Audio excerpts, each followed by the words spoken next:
than breaking tables. Welcome to the More Than Breaking Tables podcast, a show about what really makes up the greatest fan base in the NFL. We're talking football with experts and fans from around the country. Here's your host and proud member of Bills Mafia, Connor Kobus. Hello and welcome to another episode of More Than Breaking Tables. Connor Kobus here alongside my partner Pasquale Maggiore, and we have a different kind of an episode this week for you as the Bills are coming off their first loss of the season. Yes, our predictions of 17-0 are no longer true.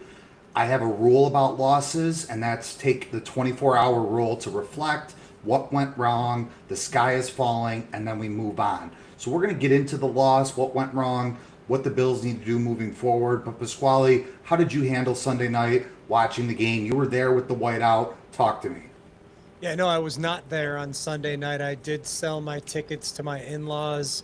Sunday night games are too hard for me when it comes to living a real life. So father-in-law has been interested in some tickets all season, sold them the tickets. Heard they didn't have the greatest experience when it came to the bus transportation that they took to the field. I did watch the complete and total game on my couch. And after we've had so much success, no matter how much success we have, a loss is still hard to deal with. At this point, I think I'm over with it. Really getting sick of hearing coworkers and other people chirping on social media about how the sky is falling, the season is over, and the Bills are just complete and total trash. Yeah, and we're going to get into it a little bit. A major reason the Bills lost to the Patriots, turnovers, something they haven't done all year. Josh threw an uncharacteristic red zone interception. Keon Coleman fumbled at his own 10-yard line, leading to a quick field goal for the Patriots. And then we had another fumble as well. So that's just typical, unlike the Bills. And Drake Maye played one of his better games as an NFL starting quarterback. And as much as it hurt to see, Stefon Diggs worked the Bills secondary. 10 catches, 156 yards. We remember what that was like when he used to be with us. And people are saying a lot with that performance. Where was that when you were with the Bills in the playoffs? Which is kind of funny. I feel like the Patriots and Diggs treated this game like their Super Bowl. Biggest game of the year. The big bad bully in the AFC East, the Buffalo Bills, primetime game. Did they get the best of us in this game? They did. The score was 23-20, no doubt about it. But do I think they're a threat to take us down in a playoff game? Absolutely not. We dealt with this a couple years ago when Mac Jones was the starter with the Patriots. They came and beat us in a windy game. Everyone thought they were the new hot thing in the AFC East. And we put on that perfect playoff game that we so well recognized with a touchdown on every drive. So that's just my 2 cents on it. I think it's a bad loss. We're going to wash it down the drain. We have another game coming up against Atlanta next week. Yeah, there was a lot surrounding this game with these rivalry uniforms. Obviously, Sunday Night Football, the big stage that it is, a lot of hype, a lot of promotion going into this game. And speaking for being a Bills fan for a number of years, anytime we get behind these promotions that are supposed to be bigger than the game, the whiteout, it never goes well. I remember Rex Ryan's first season, we tried to do this stunt where we were the loudest field in the NFL. If you have any common sense, you know we aren't the loudest field in the NFL. A lot of other louder fields in the NFL. And I kind of had a bad feeling going into the game. I thought for sure the Bills would win the game, but the way this game started, with teams exchanging turnovers, just looking sloppy, as Josh would mention later on in his post-game comments, didn't have a great feeling, and I thought the story of the jerseys and the whiteout was a little bit too big, and the sloppiness just totally ruined the whole flow of this game. Not going to blame the officials because I believe. Well, I gotta cut you off there. Go ahead. Finish. No, go ahead.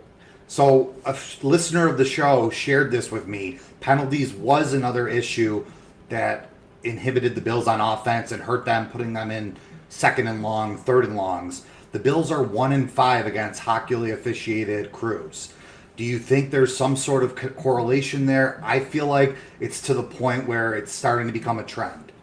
I don't, because these guys are professionals. If they know who the official is going to be, they know what to look out for, they know what to prepare for, and if they can't prepare for that, that's on them. There was a number of subjective penalties that went both ways, so I'm not going to blame the referee one way, shape, or form about that. Yeah, I mean, obviously, Sean Hockley likes to have his face on TV like his father did. He likes to explain things to a T, maybe give this guy his own TV show, but I can't blame the officials for this. This was solely on the Bills, and we can talk about Josh Allen's play later on in the program. I think that has a lot to do with it. We've seen Josh not look as sharp as he has the last couple weeks, taking sacks, throwing interceptions, but we'll get into that down the road here as we move on in the program. Yeah, I just thought it was an interesting stat. I'm not saying the major reason we lost was because of the officials, but I think when his crew's officiating and we have that record, something kind of sticks out because we don't lose that much in the regular season. So just something for the listeners that I thought was interesting. We don't really need to wait to talk about Josh. We can get right into it now.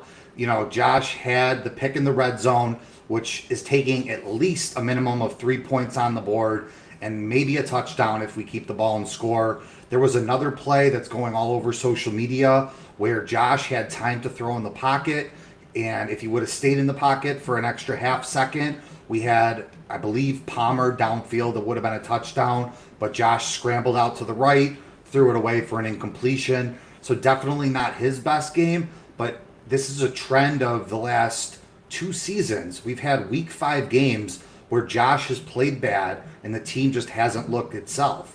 We went down to Houston last year, and that was an ugly game that we just didn't look ready to play. And the year before that, we went to London to play the Jags and lost that game.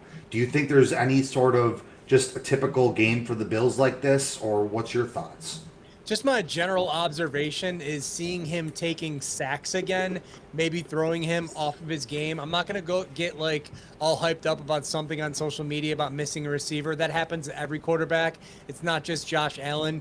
You know, you have like a soccer mom in West Seneca that shows her friends this TikTok video of Josh Allen missing a receiver, and then all of a sudden it's like, you know, top of the news. Every quarterback misses receivers. This happens to every quarterback, but I feel like he's taking abuse. He got smacked in the nose from the Jets. Maybe he's still feeling those effects. Maybe, you know, having an early bye week this year will really help. I believe we're going to get back on track with Atlanta, have that bye week, and then take on Carolina before KC comes in here, and then we really get a test to see how good we are. You know, KC has been coming around. I'm pretty happy that KC has been coming around. Of course, they lost last night to the Jaguars. Excuse me, Mister, you know who you are, the Jaguars. But I've heard, you know, there is some 50-50 plays there. That game could have gone either way. It's not like the Chiefs got kicked in the teeth, but that's going to be a test for the Bills, and I like to see the Chiefs rise above. Once again, you have these talking heads, these analysts that want to throw the dirt. They want to bury the Chiefs like they did to the Patriots back in the 2000s. It doesn't work that way. It doesn't happen that way. So we will see, you know, what will happen. I'm going to disagree with you there, and I'm actually going to bring up a post that's causing a lot of commotion on the social media page of Facebook in regards to the Jaguars' upset victory last night. You posted on Facebook, the NFL is going to lose me as a season ticket holder and a fan in 2 years. Hire new writers. Explain yourself, because this has been talked about amongst the 716ers.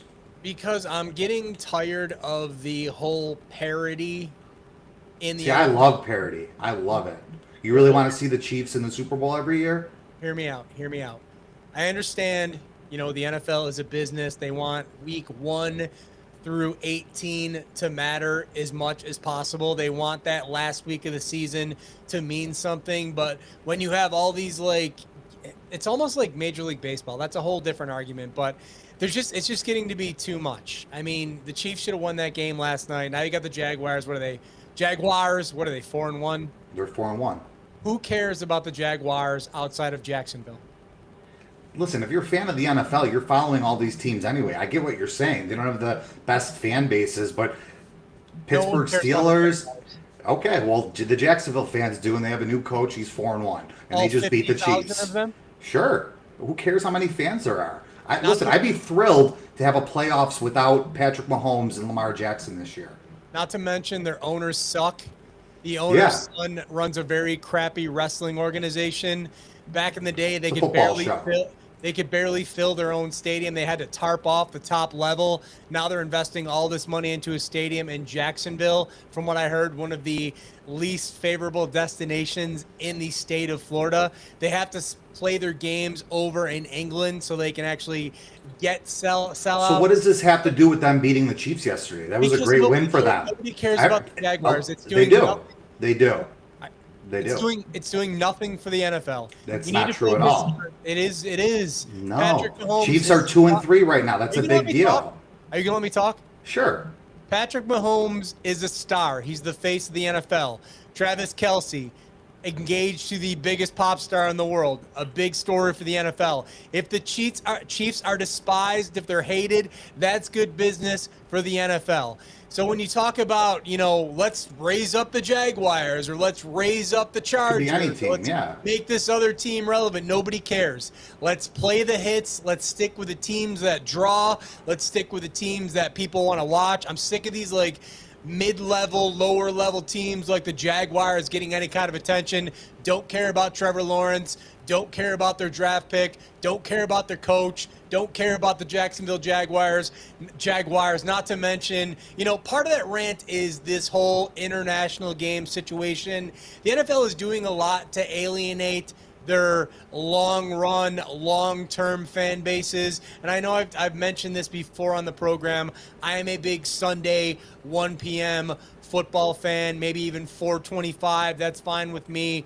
But, you're kind of losing me because when you have a job, you have a career, it's tough to do the Sunday night game. It's tough to do the Monday night game. I'll give them leeway on the Thursday night game because if you have a job where you have flexibility, you can take Friday off. But there's just a lot of factors we can talk about maybe in the offseason about why the NFL is turning me off as a fan, and I may consider dumping it entirely.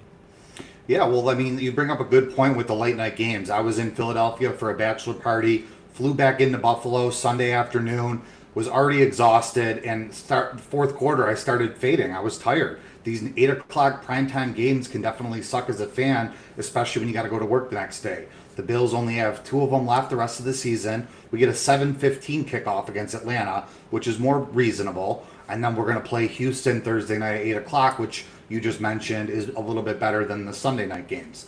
So I agree with you. I'm a 1 o'clock, 4 o'clock a.m. or 4 o'clock p.m. kickoff guy. I like the playoff games starting at no later than 6, and that's how we keep everybody happy. Yeah, and the problem, with the Sunday night game, we finished up, about 11:15. I can't wind down and go right to bed. I tried. I tossed and turned for about 20 minutes to a half hour. That gave me about 4.5 hours of sleep. So I was miserable all day on Monday. Had to go in for jury duty, so I'm sitting in this crowded room with 55 other people on top of each other, breathing out their germs, potentially getting me sick, which makes my week that much worse. So, I'm over the loss, but that provided a lot of aggravation just because it bleeds into real life. Yeah, well, one thing, too, I would say it's almost a positive about the game. The defense really didn't play that bad. I know Diggs had a great day, and we can get into that, how he maybe should have been double covered. Maybe Christian Benford should have been locking him down, or Taron Johnson. We still have a Tre'Davious White problem that we're hoping Hairston can come back and replace. But if you could tell me the defense can hold our opponent to 20 to 23 points a game, the Bills should win 9 out of 10 of those games. So especially in the playoffs, if they can come to play like that when we get some reinforcements back, I'm not going to fault the defense. Patriots got the ball at the 10-yard line after a fumble. We held them to a field goal. That's great. Drake Maye made some unbelievable throws that sometimes you just got to tip your hat to the opponent. He's got potential. They have a good coach. Mike Vrabel went to an AFC championship game with Ryan Tannehill and the Tennessee Titans. He knows what he's doing. So is it a bad loss? Yes. It's one loss. We can rebound with Atlanta Monday night. Then we get to go into a bye week. And then the real season begins. Yeah, a lot of people want to focus on Trey White in that game. They probably because it's easy. Obviously, he had that really bad pass interference call in the end zone, back turned on the ball. You can't do that in this league. When it comes to Drake Maye, I said this at the beginning of the season when we started doing this. I fully respect Drake Maye and I fear Drake Maye.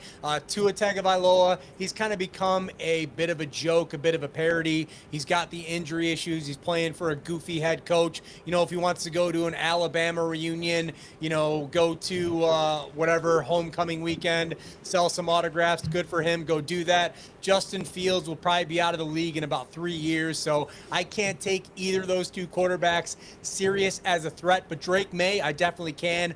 Really impressive. I like his demeanor. I like the way that he, presents himself, the way he leads his team. Some very impressive plays. I titled this episode, Drake Maye out-joshed the Buffalo Bills. That one play to Diggs where he's almost on his knee, got rid of the ball for a completion was ridiculous. And once he made that play, the air kind of got out of my lungs, and I'm like, it's going to be really tough to win this game. He's making these plays, not to mention other plays that he made throughout the game. So, full credit to Drake Maye. He's going to be a threat for many years to come. You mentioned Vrabel, him being a Patriot during those years. Obviously, I don't like him very much, but you have to respect the man. Didn't have the best run in Tennessee, but he was good enough to land probably his dream job back with the Patriots, and good for him. And again, I can respect the Patriots as a rival more than I can respect the Dolphins or more than I can respect the Jets, because they have that history, they have the personnel, and now with Vrabel, they have the leadership again to really test us in the AFC East. Absolutely. And Drake Maye versus Josh Allen, that could be like a Dan Marino, Jim Kelly type of rivalry if he becomes a long-term starter, which all signs are pointing to that. The Patriots, I mentioned that game kind of being their Super Bowl, huge game for them. They do have an easy schedule. If you look at Drake Maye and how he's coming into his second year, you remember Josh Allen in his second year took the Bills to the playoffs. We lost in the wild card game. That's where I can kind of see the Patriots ceiling this year. They do have some easy games coming up. If they sneak into the playoffs, I don't see them winning a game, but they could be a perennial playoff team. What do you think with everyone else in the AFC? Yeah, it's going to be interesting because I know a lot of people like myself are writing Baltimore off 1-4 right now, but they get Lamar back, they get a couple wins, they can get into the playoffs too.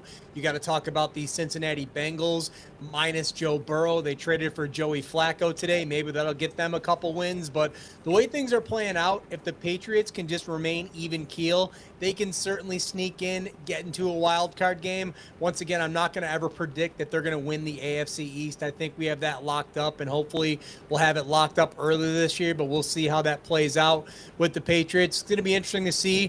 Right now I still have to say the Bills and the Chiefs are the two favorites to be in the AFC Championship game, but stranger things have happened, and we'll see how things play out with injuries, any kind of weather, things like that. We've been weather in Western New York has been crazy the last few years. So let's just hope that, we don't get any shenanigans in November, December that kind of sidetracks us with moving games out to Pasadena or maybe even up to Alaska or even down as far as Puerto Rico, just so we can get those games in, if you know what I'm saying, Con Man.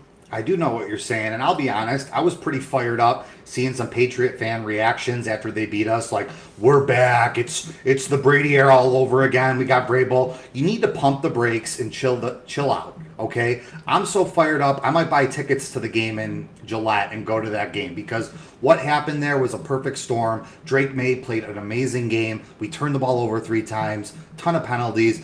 Right now, if the playoffs started today, the Bills would host the Patriots in a wild card game. Sign me up for that 10 days out of 10 and twice on Sunday, because I want all the smoke. You guys think you're ready to play with the big dogs? Well, guess what? You have another thing coming, and that's Joshua fucking Allen.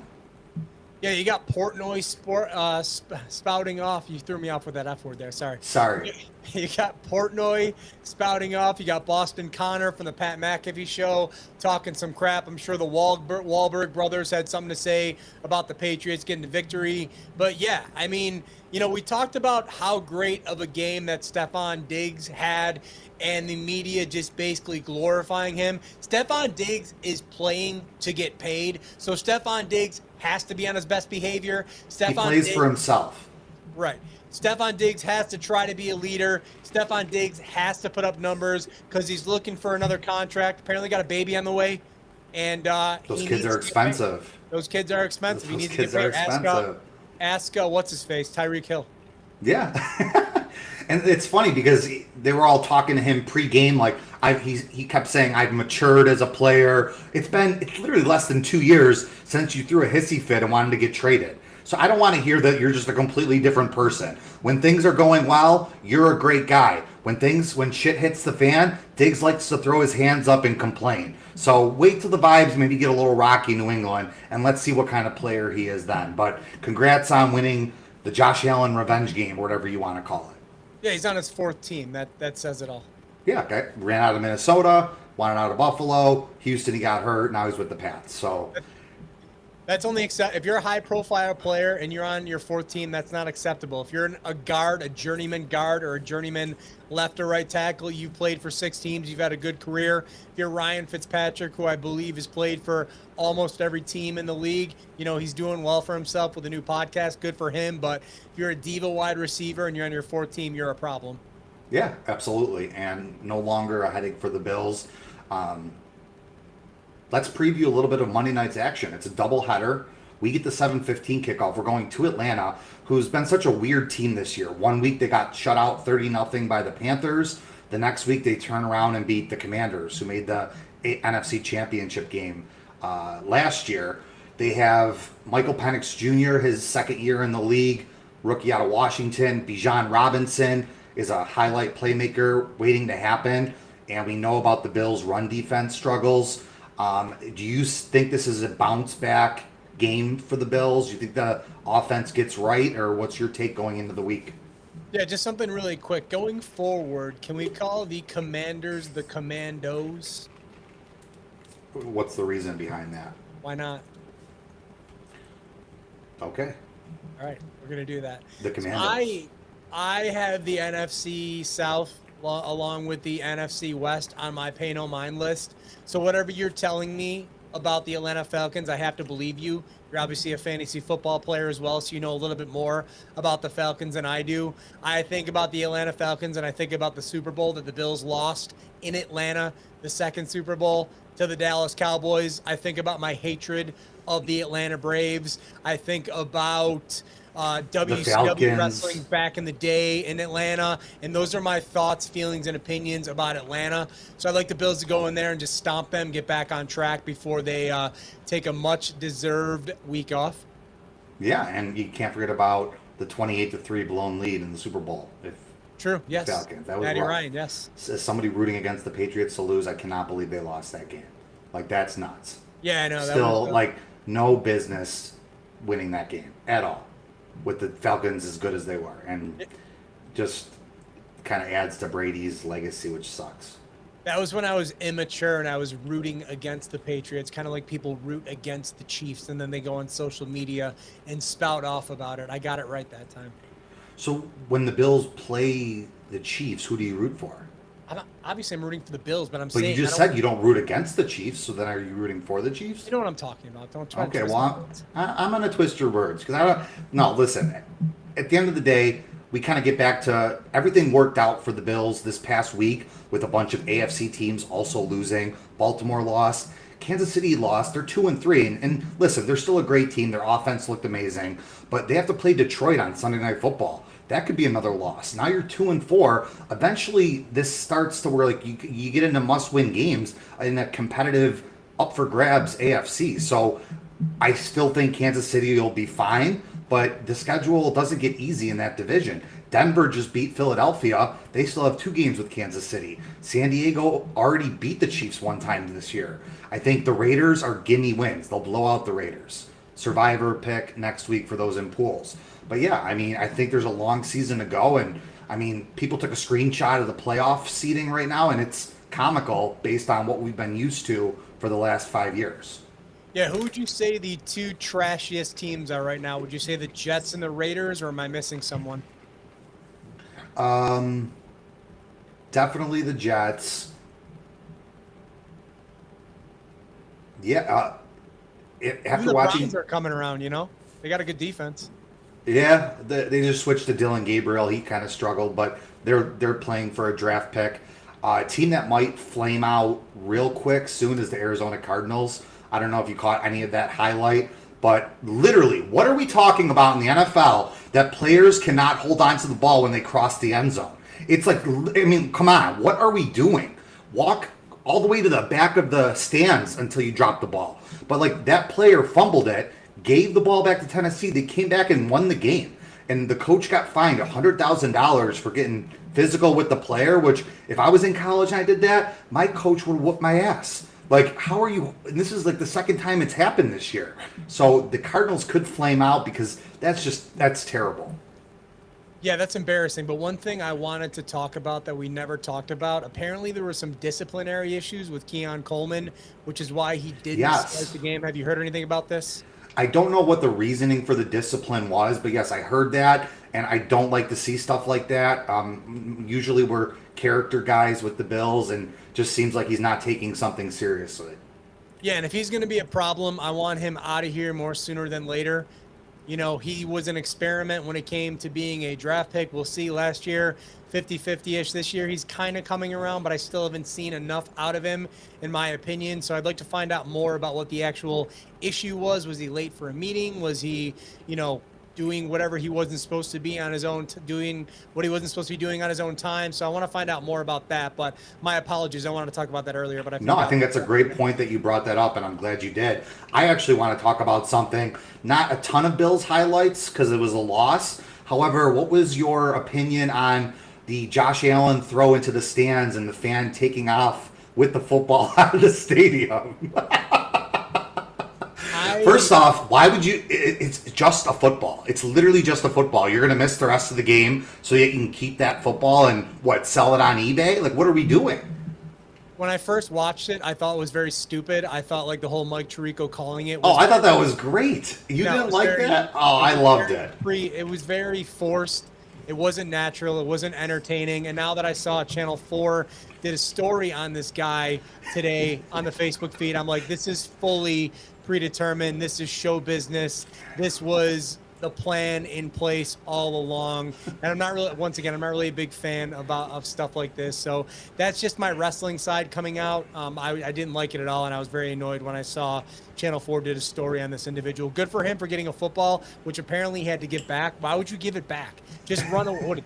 Did security come and surround you? These 300-pound guys that are out of breath when they're going up the stairs, what are they going to do? Take the ball out of your hand? Just keep the ball. What are they going to do? Pull your season tickets because you're keeping a ball? Yeah, keep the ball. Keep the ball. Stupid. Yeah, keep the ball.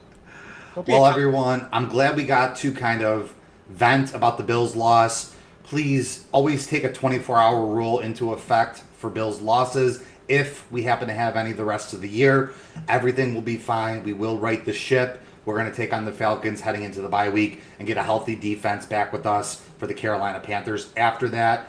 Thanks for tuning in and listening this week. Look forward to some more than breaking tables next week. You can always follow me at ConnorCobus17 on Instagram and at ConnorCobus on X. Pasquale, I'll pass the sticks to you.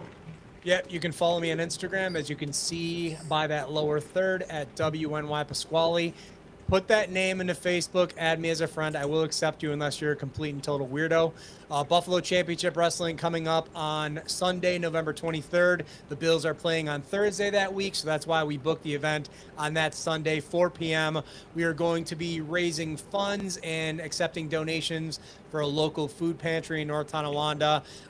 Very affordable tickets. We're doing a holiday fan appreciation general admission ticket as well for only $12. So if you haven't checked out Buffalo Championship Wrestling yet, let this be your opportunity. bcw-wny.com